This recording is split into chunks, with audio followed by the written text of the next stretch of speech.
Salam saudara yang dikasihi Tuhan, berbahagia kita hari ini. Satu hari besok kita akan merayakan 17 Agustus, yaitu hari kemerdekaan saudara. Dan tentunya ada semangat, seperti ketika saya memakai baju merah ini saudara, lambang daripada semangat, lambang daripada fire, fire, fire. Nah, kekasih hati Tuhan, sebelum kita mendengarkan pemberitaan firman untuk kita renungkan satu minggu ini saudara, mari sama-sama kita tundukkan kepala, kita masuk dalam doa, kita minta pimpinan Roh Kudus. Tuhan Allah yang bertahta dalam kerajaan sorga, terima kasih atas semua kasih anugerah Allah yang berlimpah-limpah atas kami.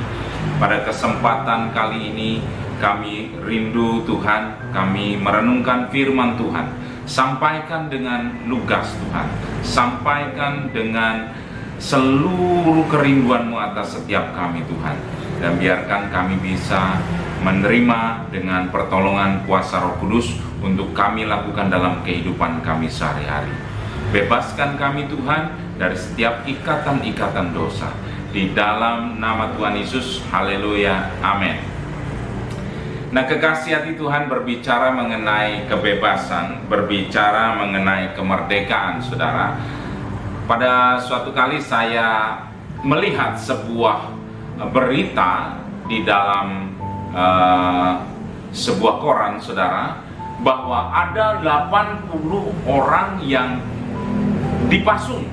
Wow, kalau saudara belum tahu apa itu dipasung saudara, dipasung adalah orang yang kakinya dirantai atau dipakaikan kayu saudara, kemudian dilobangi sehingga dia tidak bisa kemana-mana, makan di situ, tidur di situ, mohon maaf, buang air di situ. Jadi dia tidak bisa pergi kemana-mana. Dunianya hanya sempit, dunianya hanya sekelumit saja. Nah, itu orang yang dipasung. Kenapa? Kebanyakan karena dia mengalami gangguan jiwa. Perilakunya suka menyerang orang atau merusak, melempar batu, kemudian mengejar-ngejar orang dan membuat orang mengalami gangguan saudara. Ya, jadi makanya keluarganya karena mungkin tidak mampu membawa ke rumah sakit jiwa, akhirnya daripada merepotkan orang, daripada mengganggu orang, maka dia dipasung, dirantai supaya tidak mengganggu orang. Nah, bayangkan saudara, hidup orang yang dipasung hanya di situ saja. Dia tidak bisa melihat dunia luar, dia tidak bisa jalan-jalan, dia tidak bisa menikmati kehidupan yang indah ini yang berasal daripada Tuhan. Nah, kekasih hati Tuhan, angka 80 jiwa ini di sebuah kota yang kecil namanya Wonogiri. Ya, sekarang sudah berkurang karena pemerintah turun tangan, tinggal 30 orang saudara. Dan puji Tuhan saudara, bahwa semakin banyak kesadaran masyarakat untuk membebaskan orang yang dipasung, karena dipasung sangat tidak manusiawi. Pada waktu kecil saya menyaksikan bagaimana seorang gila mengalami gangguan jiwa dipasung saudara. Dan saya menyaksikan dia tidak bisa kemana-mana, hanya diam. Dan lama-kelamaan dia tidak akan pernah bisa berjalan walau dilepas saudara. Ada satu orang yang dipasung selama 12 tahun. Ketika dia dibebaskan dari pasungan, kakinya sudah mengecil, dia tidak mampu berdiri lagi, dan dia sungguh-sungguh menjadi lumpuh. Nah, itulah orang yang hidup di dalam pasungan saudara ya. Jadi orang yang dipasung tidak akan pernah bisa bergerak, tidak akan pernah bisa kemana-mana. Saudara, sadarkah bahwa kita menyambut kemerdekaan? Esok adalah tanggal 17 Agustus. Kita merayakan hari kemerdekaan. Tapi masalahnya saudara, apakah benar-benar kita sungguh-sungguh merdeka? Kalau diteliti saudara, banyak sekali ya pengertian-pengertian merdeka. Tapi saya mau katakan dengan tegas, kemerdekaan yang sejati hanya terletak di dalam Kristus Yesus. Sekali lagi saya mau katakan, Kemerdekaan sejati hanya ada di dalam Kristus Yesus. Walaupun kita hidup merdeka, kita menjadi bangsa yang bebas, kita bisa melakukan apapun, saudara. Tapi sebenarnya banyak di antara kita yang masih terpasung. Karena apa? Karena mereka belum terima Kristus Yesus. Sebab jaminan kemerdekaan sejati hanya ada di dalam Kristus. Kemerdekaan di dalam Kristus bicara mengenai kemerdekaan di dalam kehidupan kita di dunia, maupun juga kemerdekaan di alam roh, saudara. Artinya di alam kekekalan. Bayangkan kalau kita katakan merdeka, merdeka di dunia ini, saudara, tapi dosa-dosa masih melingkupi kita. Kalau kita mati, kita mau kemana, saudara? Ya. Karena tuntutan orang yang dipasung di dalam dosa adalah jurang maut, kematian kekal. Tapi orang yang di dalam Kristus itu bicara mengenai kemerdekaan yang kekal. Jadi ternyata pekerjaan tugas kita masih banyak, saudara, yaitu memerdekakan orang-orang yang terbelenggu. Orang-orang yang sedang dalam pasungan, bukan hanya secara pasungan fisik, tapi juga yang terpasung secara roh, yaitu orang-orang yang masih terikat dalam dosa. Nah, kekasih hati Tuhan, sebuah ayat firman Tuhan yang kita baca, saudara, Yohanes 8 ayat 36. Dikatakan begini, saudara. Jadi apabila anak itu memerdekakan kamu, kamu pun benar-benar merdeka. Kalau Kristus benar-benar memerdekakan, maka kita ini benar-benar merdeka, bukan omong kosong. Kalau Kristus ada di dalam kita, maka belenggu apapun, pasungan jenis apapun, itu akan terlepas, saudara. Sadarkah bahwa banyak sekali pasungan-pasungan yang kita alami? Tanpa Kristus tidak akan ada yang namanya kebebasan di dalam kehidupan ini, ya. Jadi sering kita tidak sadari bahwa kita sedang terpasung. Terpasung oleh apa sih, saudara? Ya. Dikatakan demikian, saudara, ya. Banyak masalah yang itu menjadi pasungan dalam kehidupan saya, saudara. Di dalam pelayanan saya, saudara, saya kelompokkan menjadi 3 pasungan utama dalam kehidupan setiap kita, saudara. Yang pertama, iblis itu memakai pasungan ini, saudara, yaitu kesehatan, sakit penyakit. Seberapapun kayanya kita, saudara, kalau sudah sakit penyakit itu datang.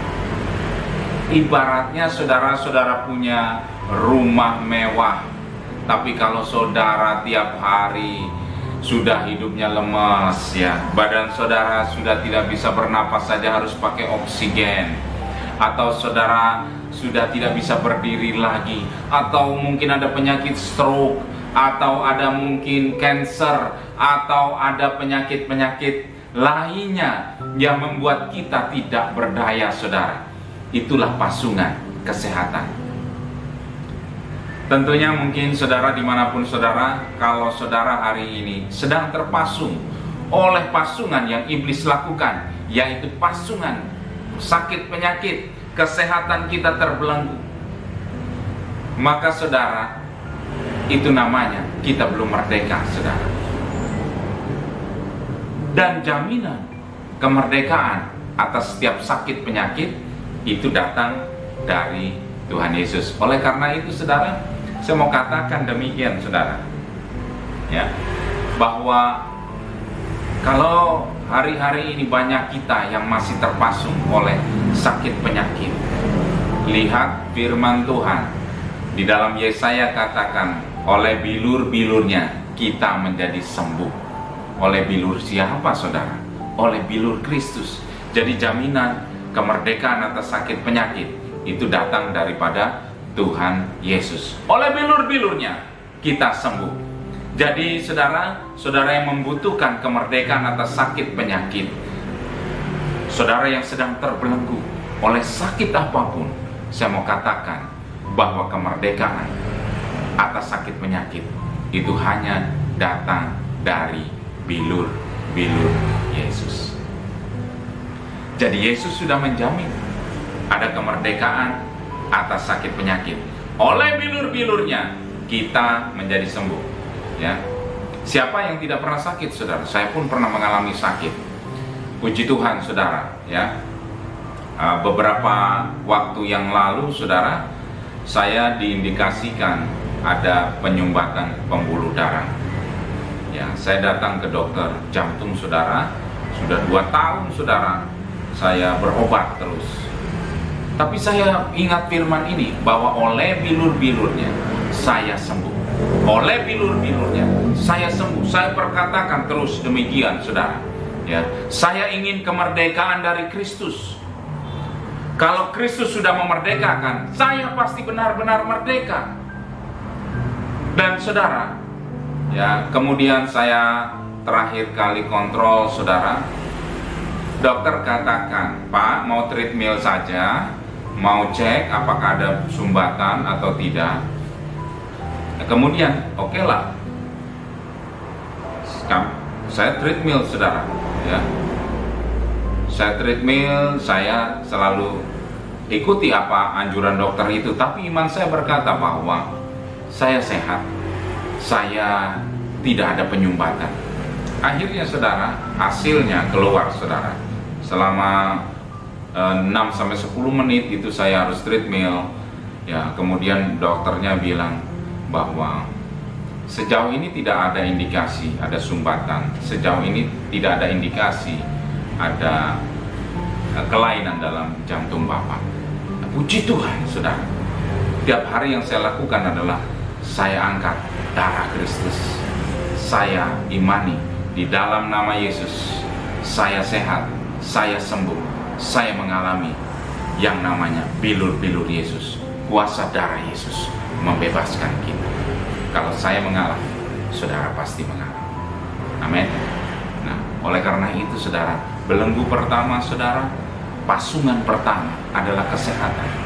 Saya tidak tahu sakit penyakit apa yang saudara alami sebagai pasungan dalam hidupmu, tapi saya mau katakan, oleh bilur-bilur Yesus kita sembuh. Jadi kemerdekaan, kebebasan datang oleh karena bilur-bilur Yesus. Pasungan apapun, pasungan yang pertama yang banyak dialami orang adalah pasungan sakit penyakit. Kesehatanmu dibelenggu sehingga kesehatanmu mengalami yang namanya penurunan. Nah, kekasih hati Tuhan, apa yang mau iblis lakukan dalam pasungan yang kedua, saudara? Pasungan yang kedua adalah masalah keuangan, saudara. Ya, kesulitan ekonomi. Nah, ini banyak mendera. Saya bukti nyatakan, saudara, banyak sekali orang yang datang konseling kepada kami, pasangan-pasangan mereka terpasung. Kenapa? Mereka minta bercerai. Kenapa? Karena masalah ini, masalah itu yang saudara, ujung-ujungnya duit, karena kesulitan keuangan. Apalagi di masa-masa saat ini, susah mencari pekerjaan, banyak orang di PHK, harga-harga semakin naik, dan kehidupan semakin sulit. Yang katanya kita akan menuju kepada resesi, yang katanya kita akan menuju kepada kesulitan ekonomi tingkat dunia, di mana seluruh dunia akan mengalami yang namanya pasungan ekonomi yang membuat kehidupan menjadi sangat sulit. Apakah hari ini saudara sedang terpasung akan kesulitan ekonomi? Gali lubang, tutup lubang. Nah, ini banyak, saudara, ya. Ketika orang sedang terikat, terpasung dengan kesulitan keuangan, ini bisa menjadi pemicu masalah-masalah lain. Nah, ketika banyak orang datang minta pendapat, minta saran dan didoakan, saya sudah nggak kuat, rumah tangga saya sudah berantakan karena istri saya selingkuh, dia cari orang yang lebih mapan dari saya, atau saudara kemudian Begitu banyaknya beban-beban dalam keluarga, tuntutan-tuntutan ekonomi, sehingga tidak ada kesatuan hati atas rumah tangga. Nah, ini banyak dialami, saudara. Anak-anak juga mengalami tuntutan harus bayar sekolah, kuliah, dan lain sebagainya, sehingga mereka frustasi. Ya, begitu banyaknya beban-beban yang harus mereka tanggung juga, sehingga anak-anak pun harus bekerja dan lain sebagainya. Nah, kekasih hati Tuhan, ini yang menjadi belenggu kedua, saudara, yaitu belenggu keuangan dan kesulitan ekonomi. Dan ini banyak secara masif dialami oleh banyak-banyak orang hari-hari ini. Nah, saya mau katakan, saudara, apakah sungguh saudara merasa sudah merdeka? Kalau besok kita merayakan hari kemerdekaan, seharusnya kita menyadari, kita mengoreksi, apakah ada yang belum merdeka dalam kehidupan kita. Entah itu kita terpasung dalam masalah kesehatan, entah itu kita terpasung dalam masalah yang namanya keuangan atau kesulitan ekonomi. Nah, kita koreksi. Yang ketiga, saudara, apa pasungan yang ada, yang saat ini mungkin ada di antara kita, yaitu masalah hubungan jodoh. Nah, tiga kelompok ini yang menjadi pasungan utama dalam kehidupan kita, saudara. Jadi kalau ini masih ada dalam kehidupan kita, berarti kita belum merdeka, saudara. Pasungan yang ketiga adalah pasungan hubungan pasangan hidup atau jodoh. Saya banyak menemukan banyak gadis-gadis yang usianya 30 tahun. Mereka mengeluhkan belum ada pasangan hidup. Kalau buat pria mungkin tidak begitu masalah, tapi kalau buat wanita ini menjadi tuntutan. Karena ini adalah norma di masyarakat. Kalau sudah 30 belum menikah, itu namanya sudah perawan tua. Ini menjadi satu tuntutan, dan ini menjadi belenggu. Sehingga, saudara, banyak orang juga mengalami yang namanya salah pilih jodoh. Katanya demikian, yang penting ada yang mau sama saya gitu. Meskipun dia beda iman, meskipun dia bukan di dalam Tuhan, yang penting saya berumah tangga. Nah, inilah belenggu, saudara. Nah, banyak orang-orang yang juga terikat akan ini, daripada tidak menikah, baik wanita maupun pria, saudara. Ya, yang penting kan saya punya teman hidup, meskipun dia tidak dalam Tuhan sekalipun, meskipun hidupnya penuh dosa, atau dia seiman tapi imannya adalah iman yang mati, dia hidup dalam dosa. Nah, saudara, saya mengingatkan mengenai jodoh ini, saudara, dia harus cinta Tuhan, dia harus cinta orang tua, dan dia harus mencintai dan mengasihi. Itu tiga syarat utama. Kalau tidak ada, jangan ambil dia menjadi jodoh kita, saudara. Nah, kekasih hati Tuhan, pasungan yang ketiga ini banyak dialami, terutama anak-anak muda, orang-orang yang belum menikah. Mereka merasakan bahwa mereka kok tidak bisa mendapatkan pasangan hidup yang seperti Tuhan mau, katanya. Tapi padahal, saudara, ketika kita mengharapkan pasangan hidup, kok kita belum dapat, saya mau katakan, ini bukan penghiburan. Tuhan sedang menyingkirkan yang tidak baik buat kita. Jadi kalau orang di dalam Tuhan, jodohnya adalah jodoh yang terbaik. Nah, oleh karena itu banyak orang-orang yang terpasung. Akhirnya, saudara, mereka tidak bisa berbuat apa-apa. Yang ada saja yang diterima. Padahal kita harus punya visi bahwa 3C dalam mencari pasangan hidup, yaitu harus cinta Tuhan, cinta orang tua, dan cinta dan mengasihi kita. Nah, itu saja, saudara, ya. Kalau standar itu tidak ada, berarti Tuhan sedang siapkan itu buat setiap kita. Ada pasungan-pasungan jodoh, pasungan-pasungan pasangan hidup yang melanda, sehingga banyak pernikahan-pernikahan yang tak berdaya. Kenapa? Karena dia tidak memperhatikan yang namanya kriteria yang berasal daripada Tuhan. Nah, saudara, kalau di tengah perjalanan, saudara, mungkin 1 tahun bahagia, mungkin 1 tahun mengalami yang namanya bulan madu, pernikahan. Tapi saudara, setelah itu saudara, ada geger, ada berantem, ada yang namanya keributan di dalam rumah. Bagaimana bisa melahirkan generasi-generasi yang takut akan Tuhan, yang berkenan di hadapan Tuhan, kalau dalam kehidupannya sudah amburadul, saudara.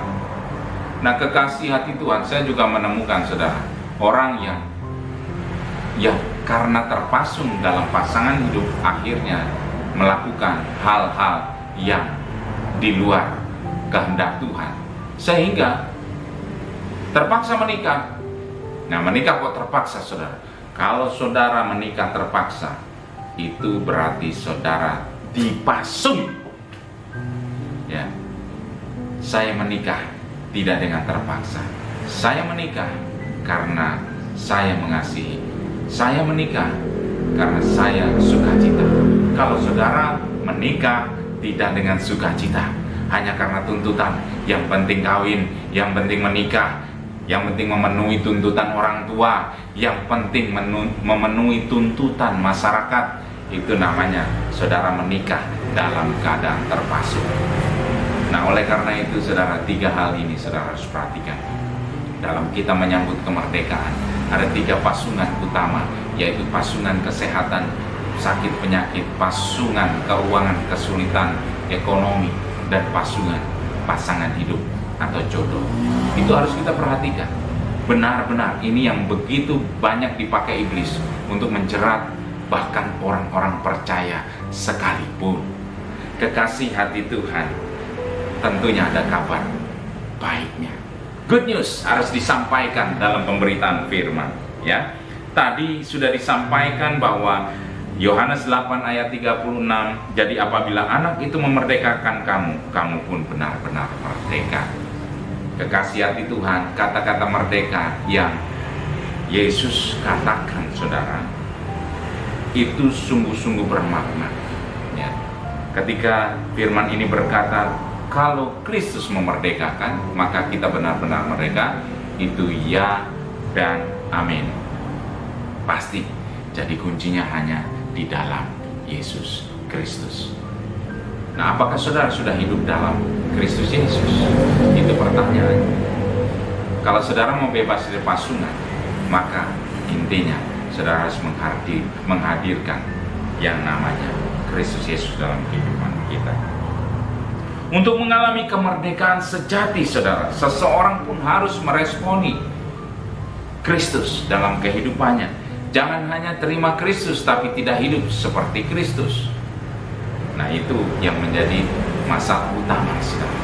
Saudara hanya mau dibebaskan, tapi saudara tidak mau menerima Sang Pembebas, ya. Saudara hanya mau terima kemerdekaan, tapi saudara tidak mau menerima yang memerdekakan saudara. Kekasih hati Tuhan, di dalam Yohanes 8 ayat 33 sampai 36, apa yang harus kita lakukan supaya kita bebas dari pasungan?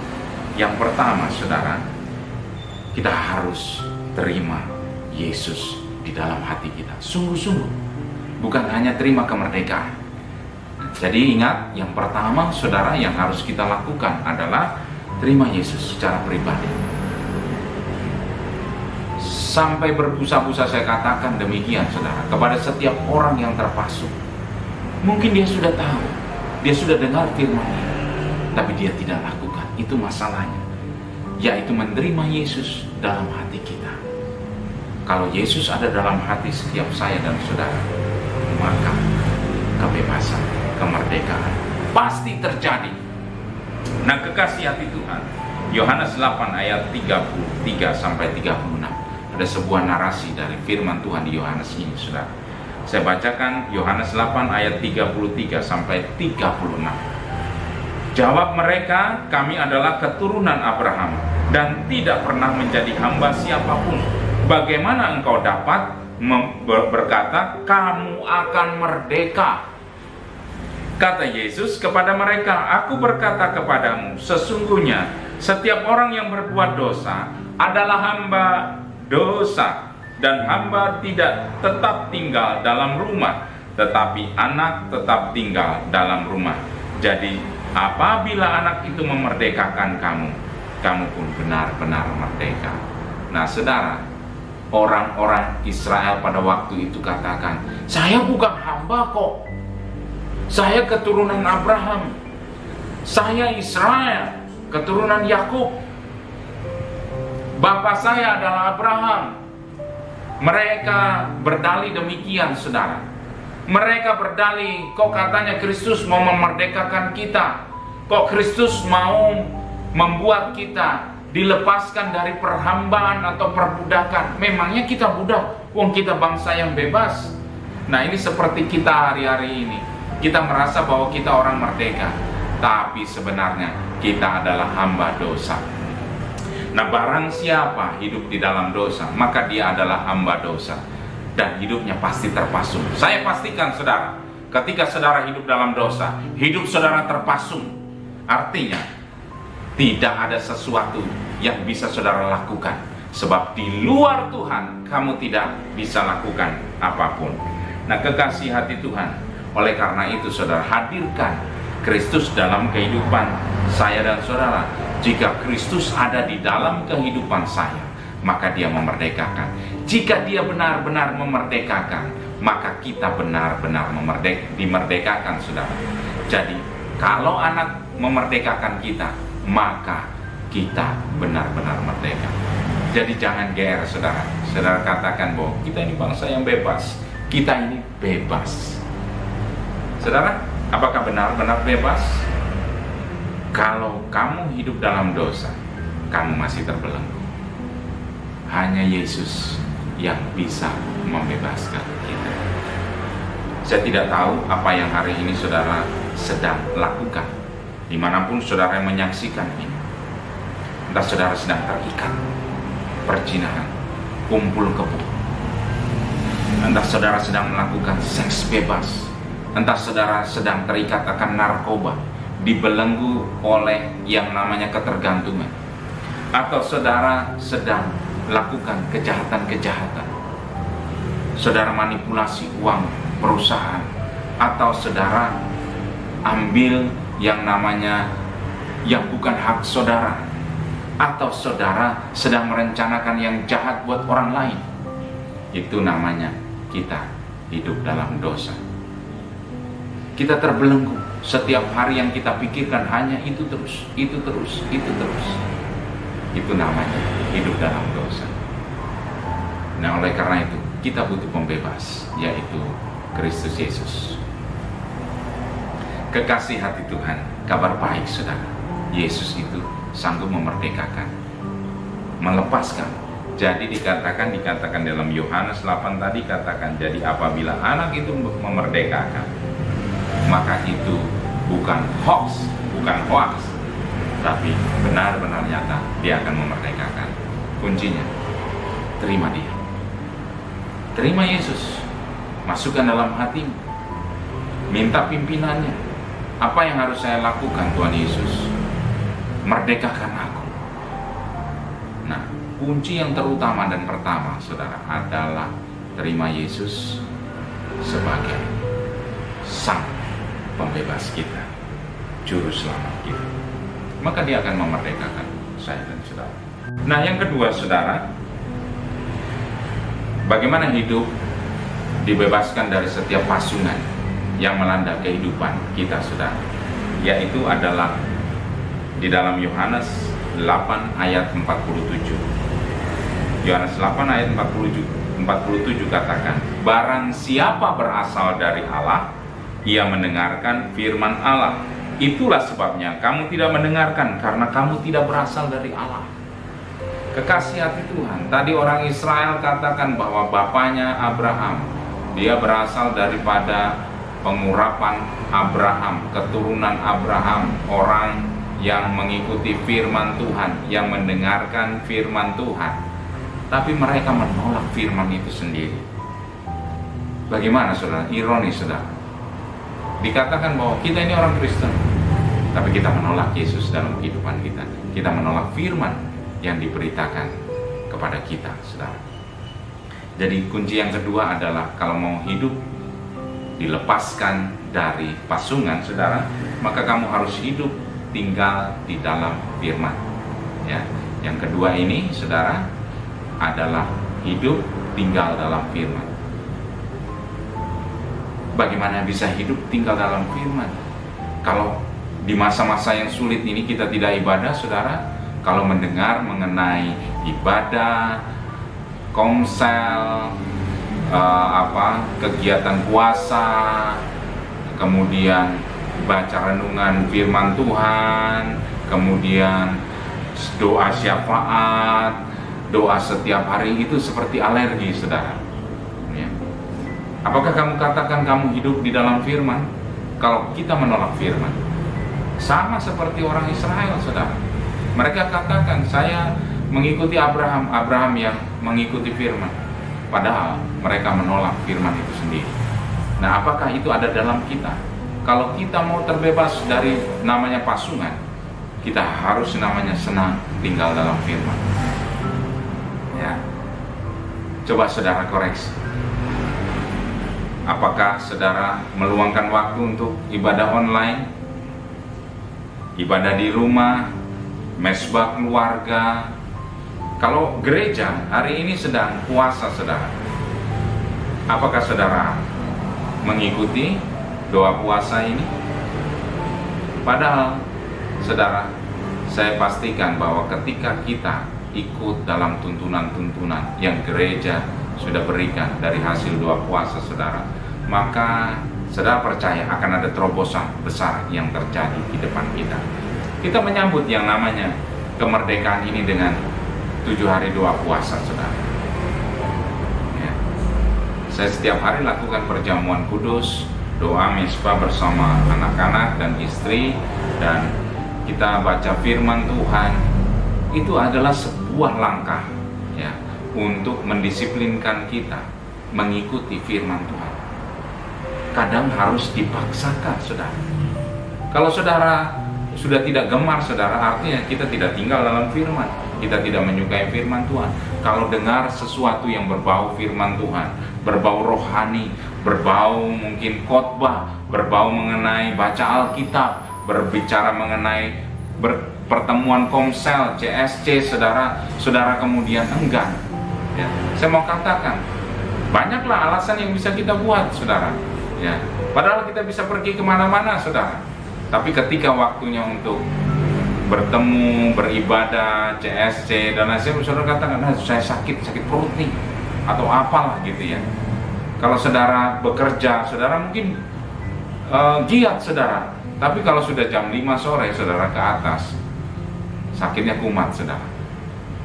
Nah ini, saudara, saya memprihatinkan sekali. Banyak juga hamba-hamba Tuhan yang sharing bahwa kehidupan rohani semakin suram, saudara. Nah inilah waktunya penampian. Siapa yang sungguh-sungguh tinggal dalam firman, maka dialah yang akan dibebaskan. Paksa diri kita, saudara, untuk tinggal dalam firman. Sebab pasti akan ada banyak gangguan-gangguan. Entah itu rasa malas. Saya percaya, saudara, hari ini doa puasa saya, salah satunya doa supaya kehidupan rohani setiap kongregasi Cornerstonian menyala-nyala, ya, supaya tidak ada padam rohani. Kenapa? Karena ini yang sedang iblis mau lakukan, yaitu memadamkan kita, dan sehingga kita tidak tinggal di dalam firman Tuhan. Nah itu, saudara. Tadi yang pertama apa, saudara? Yang pertama adalah terima Yesus di dalam hati kita. Yang kedua, hidup di dalam firman-Nya. Yang ketiga, saudara, yaitu adalah di dalam Yohanes 8 ayat 39 sampai 40. Jawab mereka kepadanya, Bapa kami ialah Abraham. Kata Yesus kepada mereka, jikalau sekiranya kamu anak-anak Abraham, tentulah kamu mengerjakan pekerjaan-pekerjaan yang dikerjakan oleh Abraham. Tetapi yang kamu kerjakan ialah berusaha membunuh aku. Aku seorang yang mengatakan kebenaran kepadamu, yaitu kebenaran yang kudengar dari Allah. Pekerjaan yang demikian tidak dikerjakan oleh Abraham. Nah, kekasih hati Tuhan, saudara, orang Israel ini berkata bahwa Bapa kami Abraham, ya. Tapi Yesus menyanggah, kalau bapamu Abraham, kamu pasti mengikuti pekerjaan-pekerjaan yang Abraham lakukan, tapi orang Israel pada waktu itu enggak, saudara. Ya. Mereka tidak mengikuti, mengindahkan setiap aturan-aturan yang sudah ditetapkan, mungkin ibadah, mungkin apa, tata tradisi dan lain sebagainya yang ditetapkan untuk menyembah Allah, untuk mengikuti firman Tuhan, tapi mereka tidak lakukan itu. Justru mereka mau membunuh Yesus, saudara. Ya, jikalau sekiranya kamu anak Abraham, tentulah kamu mengerjakan pekerjaan yang dikerjakan oleh Abraham. Tapi orang Israel ini enggak, saudara. Yang kamu kerjakan ialah berusaha membunuh aku, membunuh Yesus, saudara. Sadarkah bahwa kita ini juga sering berusaha membunuh Yesus? Yaitu menentang dia. Enggak Pak, saya udah taat kok ibadah, setiap ibadah. Saya ibadah online kok Pak, enggak usah khawatir Pak. Saya taat kok, saya juga baca firman kok Pak, saya lakukan doa puasa juga. Tapi saudara, nih saya mau katakan saudara, kalau kita benar-benar ya tadi tinggal menerima Yesus dalam hati kita, dan kita tinggal dalam firman-Nya, maka kita melakukan semua, bukan hanya dibaca, bukan hanya direnungkan, tapi juga dilakukan. Ya. Nah, kekasih hati Tuhan, banyak kita tidak melakukan pekerjaan yang simpel saja. Amanat agung itu sudah harus dilakukan, saudara. Ya, jadikan semua bangsa muridku. Ini yang sering terlupakan di masa pandemi yang sulit ini, saudara. Melakukan amanat agung, sudahkah kita melakukan amanat agung, saudara? Melalui apapun yang Tuhan percayakan. Ya. Jangan terbelenggu oleh keadaan kesulitan keuangan, sakit penyakit atau apapun. Nantilah Pak, kalau semua sudah beres, kapan beresnya? Saya mau katakan, tidak ada, saudara, iblis itu berhenti mencobai kita. Selalu akan ada. Dan itulah masanya peperangan. Jadi jangan tunggu semua beres dulu baru kita melakukan pekerjaan-pekerjaan. Tidak akan, karena iblis pasti terus akan membuat kita terpasung sehingga kita tidak bisa apa-apa. Kalau tidak ada buah yang dihasilkan dari setiap kehidupan kita, maka itu saya pastikan kita sedang terpasung. Nah, bebaskan, lakukan, paksa dirimu untuk melakukan semua pekerjaan-pekerjaan yang Tuhan mau. Karena Roh Allah ada padaku untuk memberitakan kabar baik buat orang miskin, sengsara, terpenjara, dan lain sebagainya. Gereja ini, saudara, punya satu misi untuk membebaskan orang-orang yang terbelenggu, orang-orang yang dipasung. Melalui pemberitaan ini, saya rindu ada api yang baru memerdekakan kita semua, dan kita menjadi pelaku-pelaku firman untuk membebaskan orang-orang yang terbelenggu. Saudara kekasih hati Tuhan, mari saudara, saya ajak kita semua untuk menyadari, ya, saudara bisa pakai firman ini sebagai bahan komsel, CSC, atau renungkan dalam kehidupan berkelompok. Apakah hidup kita masih terpasung? Mungkin ada pasungan-pasungan yang secara spesifik dalam kehidupan saudara-saudara sekalian. Bagaimana cara membebaskan? Ikuti 3 hal ini. Terima Yesus dalam hati kita, hidup di dalam firman-Nya, dan lakukan apa yang dikehendaki. Maka saudara akan dibebaskan dari setiap pasungan-pasungan. Saya mengundang saudara untuk bersaksi dimanapun saudara berada. Kalau saudara hari ini sedang terpasung dan saudara lakukan 3 firman Tuhan ini, maka percaya akan terjadi sesuatu dan saudara saksikan. Itulah yang namanya kehendak Tuhan. Tuhan mau kita bersaksi supaya orang yang lain juga yang sedang terpasung mengalami kebebasan. Fire, fire, fire. Merdeka. Mari saudara, kita sama-sama katakan, saya merdeka, saya dibebaskan dari setiap pasungan, dan saya menerima Yesus secara pribadi dalam hatiku, dan saya mau tinggal di dalam firman, dan saya berkomitmen melakukan semua kehendak-Mu. Terima kasih Tuhan, kami percaya firman ini singkat, tapi akan membuat hidup kami berubah, dan hidup kami dilepaskan dari setiap pasungan. Di dalam nama Tuhan Yesus, haleluya, amin.